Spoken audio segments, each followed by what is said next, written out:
ভাঙচুর সংঘর্ষে রণক্ষেত্র মিরপুর। পুলিশ ও ব্যাটারি চালিত রিকশা চালকদের সঙ্গে থেমে থেমে সংঘর্ষ। অর্ধশতাধিক যানবাহনে ঘটে ভাঙচুরের ঘটনা।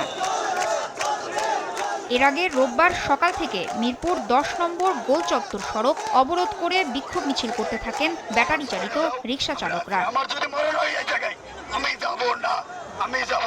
আশেপাশের এলাকায় লাঠিসোঁটা নিয়ে অনেকটা মারমুখী কায়দায় অবস্থান নিতে দেখা যায় তাদের। বন্ধ হয়ে যায় মিরপুর 12 থেকে আগারগাঁও পর্যন্ত যান চলাচল। সৃষ্টি হয় তীব্র যানজট। বেলা গড়ালে বেকায়দায় পড়েন সাধারণ মানুষ।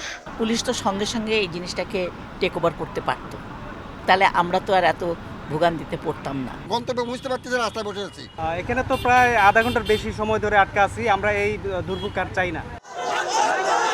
পুলিশের সঙ্গে দফায় দফায় অবরোধকারীদের আলোচনা চললেও রাস্তা ছাড়তে রাজি হননি তারা। 4 ঘন্টা পর ঘটনাস্থলে আসেন স্থানীয় সংসদ। অবরোধকারীদের বুঝিয়ে যানবাহন ছেড়ে দেওয়ার অনুরোধ করলে রাজি হন তারা। কিন্তু কয়েক মিনিট পর পুলিশ ও স্থানীয় সংসদের সামনেই যানবাহনে ব্যাপক ভাঙচুর শুরু হয়।